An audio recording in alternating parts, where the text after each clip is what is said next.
11 seconds terminated our call. A woman ending a marriage she let me support financially for 3 years.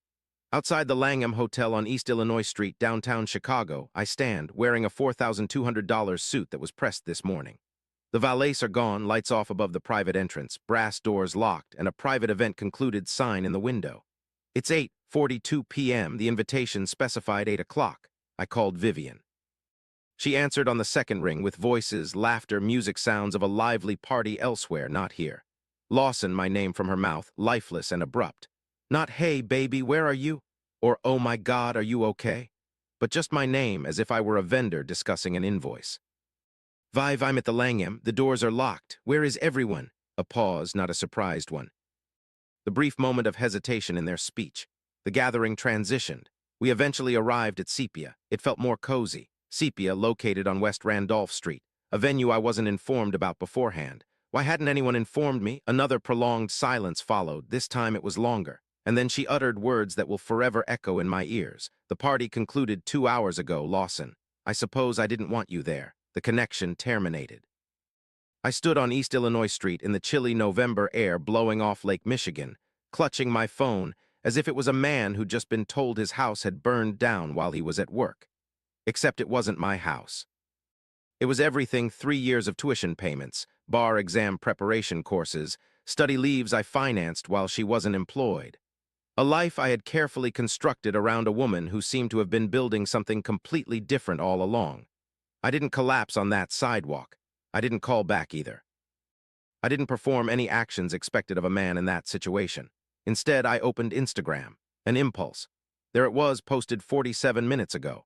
A photo of Vivian at Sepia, champagne glass lifted, eyes sparkling, encompassed by her law school companions. She was laughing at something not visible. She looked radiant. She seemed liberated. The caption stated, 3 years of late-night studies, chilled coffee, and the most arduous journey of my life.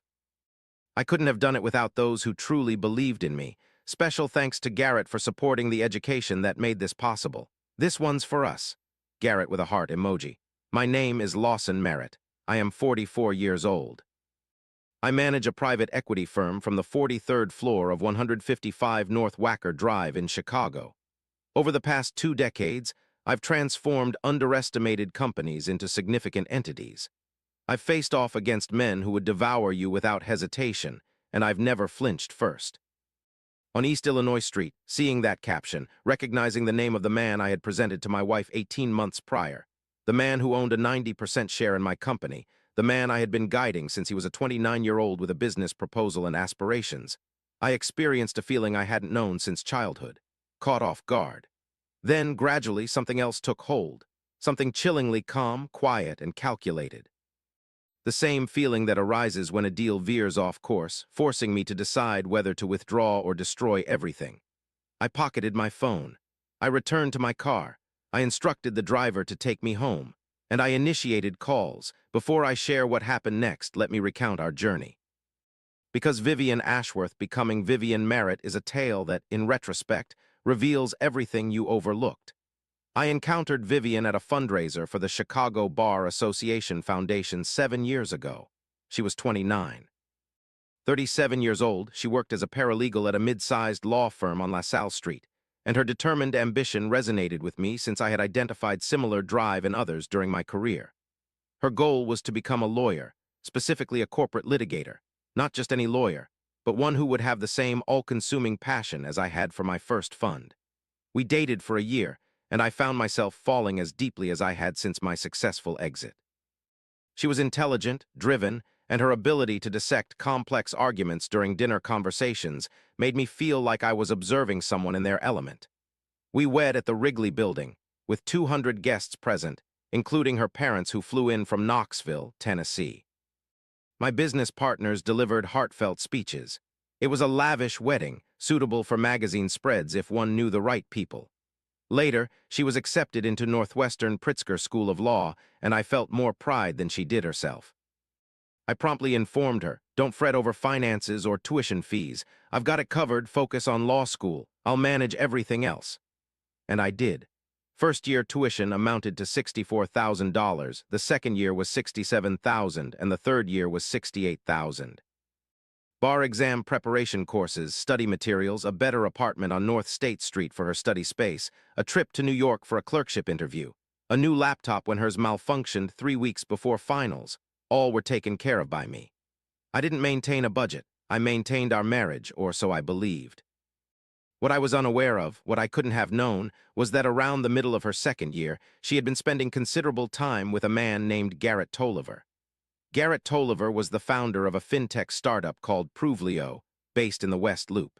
His idea was sound, but his execution was disorderly. Through a mutual contact within the venture capital (VC) sphere, he approached me to review his business proposal. Upon examination, I found potential and invested 90% of my resources, worth $7.4 million, when Prohibited was valued slightly above $8 million. Subsequently, I became the major shareholder and mentor, offering access to my network, legal counsel, accounting services, and frequent dinners at our East Erie Street apartment, which has always been my business style: close, personal, and invested. During these gatherings, I shared insights on deal structures and market positioning, while Garrett Tolliver was secretly engaged in another activity. Approximately half a year ago, I began noticing subtle signs, inconspicuous events that I didn't immediately connect, gradually accumulating evidence without realizing it. Vivienne started taking phone calls in separate rooms, not infrequently but consistently. These conversations usually occurred while she was sitting with me in the kitchen. Her phone would vibrate, and she'd grab it instinctively, strolling towards the hallway without glancing at the screen first, as if she had anticipated this action. Her study routine underwent modifications. Law school followed a pattern, with peak periods around midterms and finals, followed by less demanding intervals. However, Vivienne began to disappear during hours that didn't correspond to any academic schedule I could discern. Late-night library sessions on Tuesdays and Sunday morning study groups, which she hadn't previously disclosed. She ceased inquiring about my work. For 6 years, we had exchanged conversations revolving around deals, portfolio companies, market dynamics. She was insightful, interactive, and opinionated. And then one day she simply stopped initiating these discussions. It seemed as if she had grown tired of a program she once enjoyed intensely. The final straw was the altered way she looked at me during our conversations. Not at me, but rather past me, as if I were an item in a room she was mentally preparing to vacate. I chose not to challenge her, not because I feared the response, but because I sensed a change within her. Over the course of my life, I've learned that uninformed confrontation is mere noise. In every negotiation, the strongest position lies in knowing more than the other person suspects. So I observed and waited.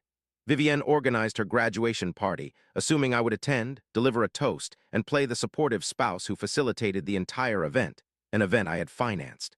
The Langham Hotel hosted the gathering, with the initial deposit amounting to $22,000. 2 hours before my arrival, the party was relocated to Sepia. By the time I got there, it was already over. Vivienne publicly thanked Garrett Tolliver for the event on social media while I stood outside, with vanished valets and dimmed lights. At 9:24 p.m., our car arrived at East Erie Street. I ascended to the 41st floor, poured 2 fingers of Blanton's bourbon, a reserve for contemplative nights, filled my glass, and took a seat at my desk. My initial call was to my lawyer, Diane Portillo, who I've worked with for 11 years. She's not one to question motives. Instead, she focuses on solutions and speed. Remarkably, she picked up on the third ring at 9:03 p.m., a Thursday night. "What's going on, Lawson?" was her greeting. I explained the situation, and she didn't offer any sympathy. "That's not Diane," she said. Instead, she asked, "How soon do you want to proceed?" To which I replied, "Immediately."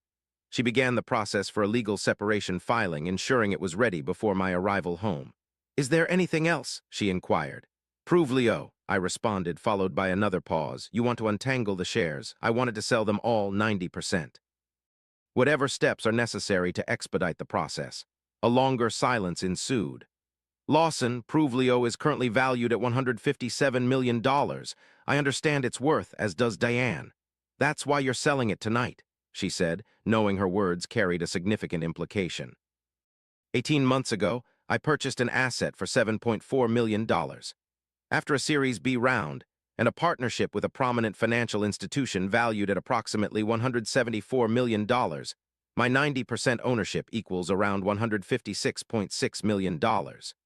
Garrett Tolliver, who publicly acknowledged his role in sponsoring my wife's education, owns the remaining 10%.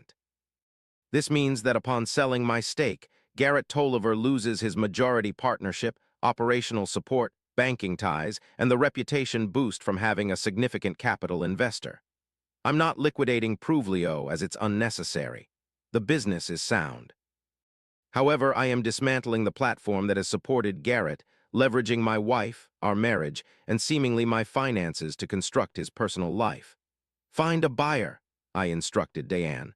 Someone strategic who desires the core product but seeks to replace the leadership. She doesn't mind the deadline as long as it's met before the market opens on Monday. She'll make necessary calls. The second call was to my bank, where I've shared an account with Vivian during law school.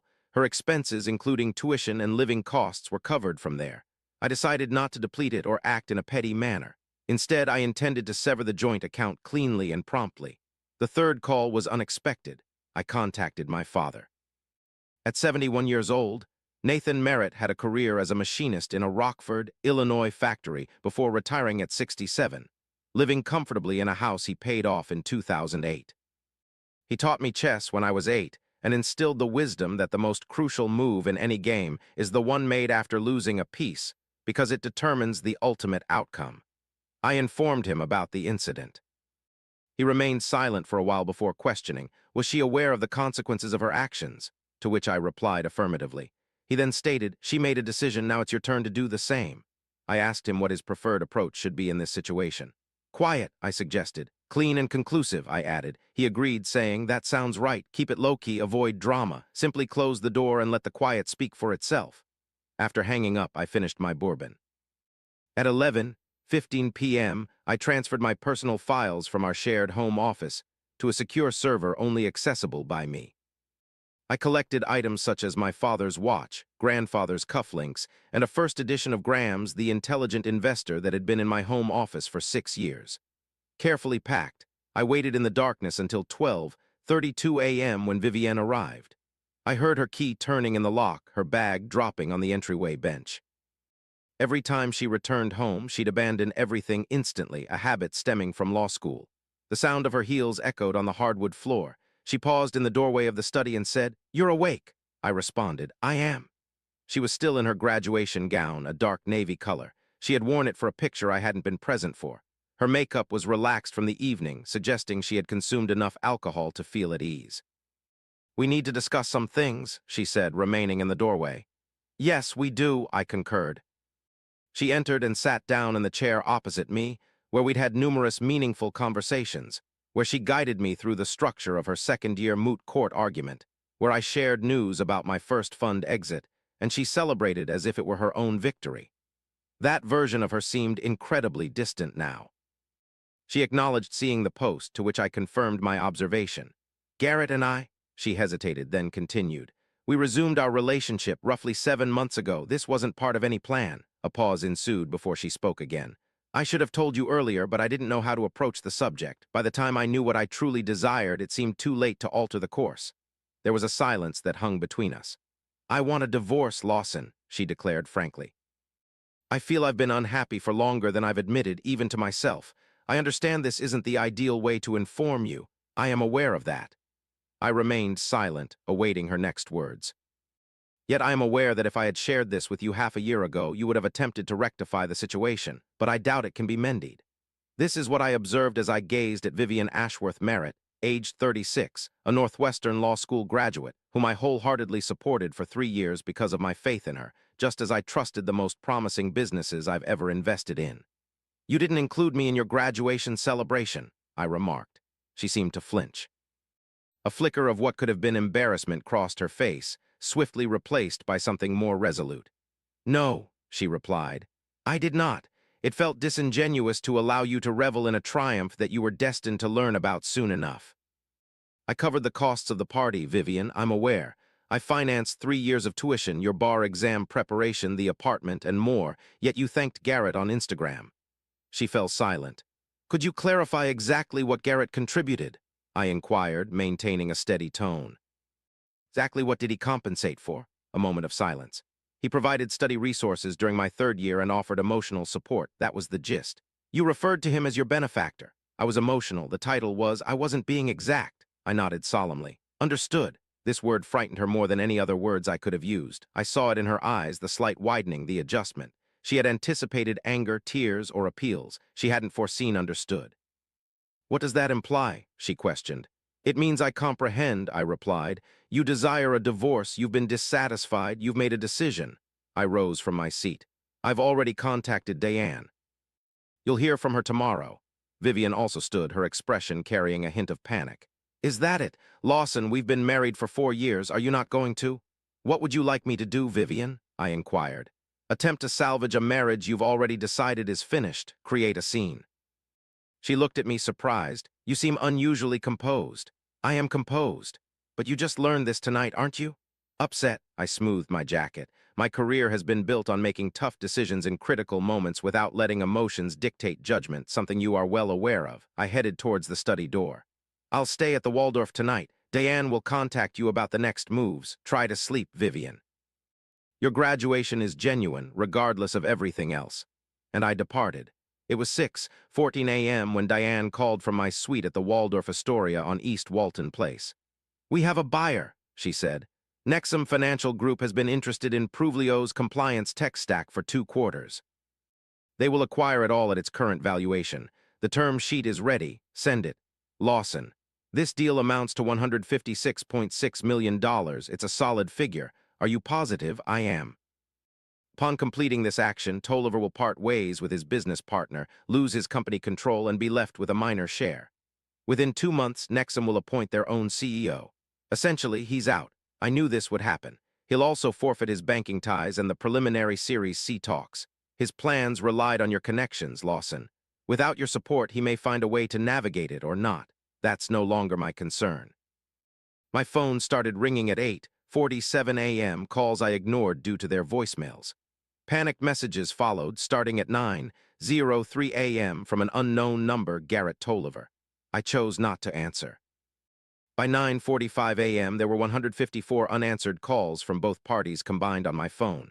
I opted for room service. I perused the Wall Street Journal. I delegated communications to Diane. At 10:20 a.m., a knock sounded on the door of my suite, an unexpected visitor. Standing in the hallway was my brother, Reed Merritt, holding 2 coffees from Intelligentsia and donning his signature knowing expression. Reed is 41 and manages a logistics company based in Fulton Market District. We chat twice a week. Besides my father, he's the person I trust most on earth.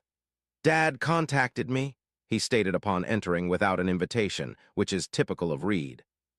Of course he did, he replied. You needed companionship, not counsel. He placed a coffee on the table in front of me. So I won't offer advice then. Excellent. We spent some time in silence, a characteristic of how brothers can sit together. The city lay sprawled beneath the suite windows. The lake was a steel gray hue on a November morning. A boat traveled north, seemingly too far and too slowly along the coastline. You sold the stake, Reed said after a long while, not asking but stating it as fact from this morning. How much? $156, he sighed softly. And the divorce? It'll be completed by the week's end. Illinois is a no-fault state. It will be concluded cleanly. Reed clutched his coffee cup tightly. There was a lengthy silence before he questioned, Do you want to know if she loved you? The question resonated unexpectedly. I met his gaze. I believe she did, I replied, for some time. I think she attended law school and transformed into someone else, unsure of how to inform me. I suspect Garrett Tolliver was present at the opportune moment as she was figuring things out. I think people gradually talk themselves into situations, and then one day, the narrative they've been constructing feels more authentic than the life they're truly living. I paused briefly before adding, people often create stories for themselves slowly. And then one day, that story seems more real than their actual existence. She intentionally inflicted harm on others, disguising it as self-honesty. Reed acknowledged this. The post, I stated. That's what I can't get over, not the affair or the graduation party. The post, publicly thanking him while I was freezing outside a locked venue. That wasn't an accident.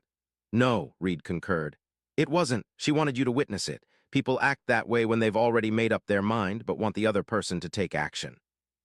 It's easier to be abandoned than to leave. I pondered on this. Perhaps, is it relevant? No, I replied. It isn't anymore. Vivian arrived at the Waldorf at 2:15 in the afternoon. I discovered this because the front desk inquired if I was expecting Ms. Ashworth. I instructed them to send her up. She entered, far from resembling the woman who strolled through the study door at 12:47 the previous night. The calmness was absent. She swapped her graduation gown for jeans and a sweater, revealing a raw, unguarded expression on her face that seemed authentic, perhaps the most honest I'd seen from her in months. Reed retired to the second room of the suite with his coffee and phone. Vivian settled onto the couch, staring at her hands. Garrett contacted me at 9 this morning, she disclosed. He was not well. He informed me that Nexum is purchasing the stake you sold overnight. She gazed at me. Lawson. He's going to lose the company. He's going to lose operational control, I clarified. He still owns 10%. He's not penniless. He founded that company. I fixed my gaze on her. I constructed that company. I financed the Series A. I established the banking connections. I opened the doors that transformed a pitch deck into a $174 million valuation. Garrett Tolliver is talented. He had a promising idea. The foundation that shaped Provelio as we know it, that was my creation. I hesitated. I have the right to dispose of my asset as I see fit. Vivian fixed her gaze on me. Is this retribution? It's business, Vivian. Lawson, Vivian. I kept my tone neutral. I'm not seeking revenge. I'm liquidating an investment because the personal bond that eased that investment is no more. That's a valid business motive. Deanne would tell you the same. She fell silent for a spell. When she spoke again, her voice softened. I didn't intend for the post to. I wasn't trying to embarrass you. I understand, I replied, and it was sincere. You were honoring an achievement. You deserve that degree. Nothing about our past altercations alters that fact. Then why? Because you excluded me, not by chance but intentionally. As you admitted, you didn't want me involved, and then you publicly acknowledged another man for backing the education I funded. That's not a blunder, Vivian, that was a statement. She remained silent. The divorce process will be simple, I stated. I don't intend to create complications. You'll receive a fair treatment. However, there's something you need to comprehend. I slightly leaned forward.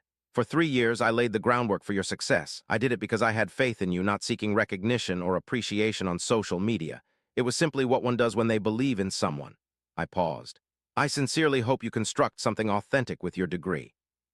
But my role in your foundation is complete. Vivian rose, maintaining a composed demeanor, typical of those who wish to conceal their pain from the person they've hurt. At the door, she looked back. I apologize, Lawson. I know it's not enough, but I am. I believe you, I replied. Take care of yourself, she departed. For a considerable duration after that, I remained in the suite. The city below showed no concern, neither did the lake.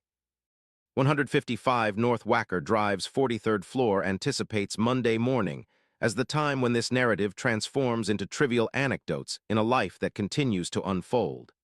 There exists a narrative where I am portrayed as the antagonist. I acknowledge this perspective. From an external vantage point, I appear to be a wealthy individual who sabotages a young company due to personal resentment, employing financial dominance as a tool of retaliation, liquidating a $156 million stake maliciously. However, let me clarify the reality of the situation. I did not dispose of that stake to harm Garrett Tolliver. I did so because the foundation of our investment, the relationship, had ended.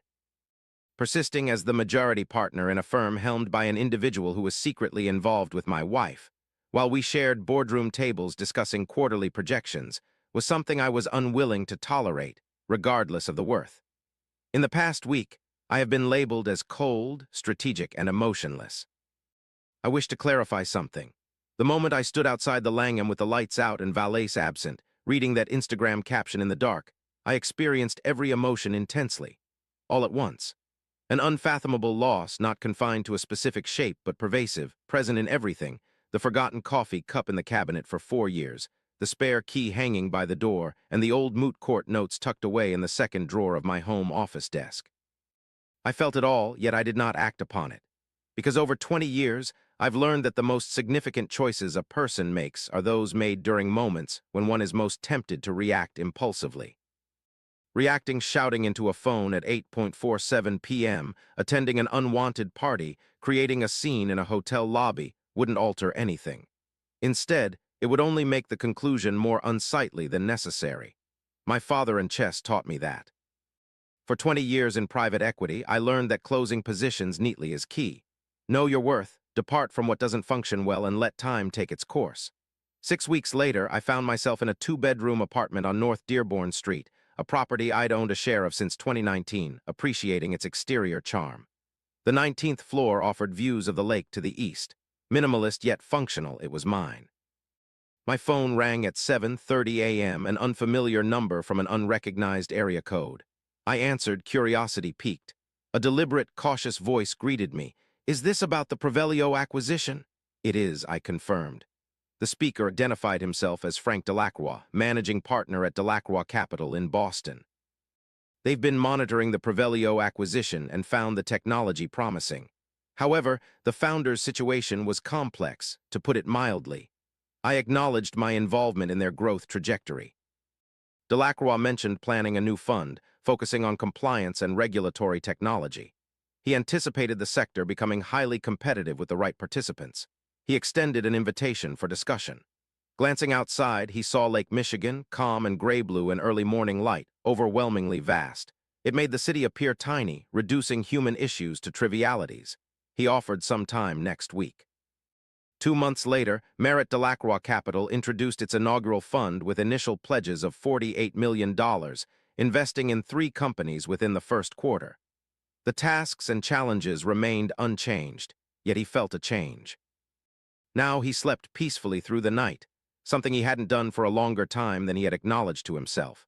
There was no more self-doubt, uncertainty, or insomnia beside someone who had already departed in ways that mattered long before she left physically. Experience of facing one's greatest fear can bring clarity. You discover you make it through. You discover that the life on the other side is still a life, one worth crafting, still yours. I stumbled upon Vivienne once, 3 months post-divorce, a Tuesday morning in West Loop, exiting a coffee shop on West Randolph Street where Sepia resides, and I was entering it.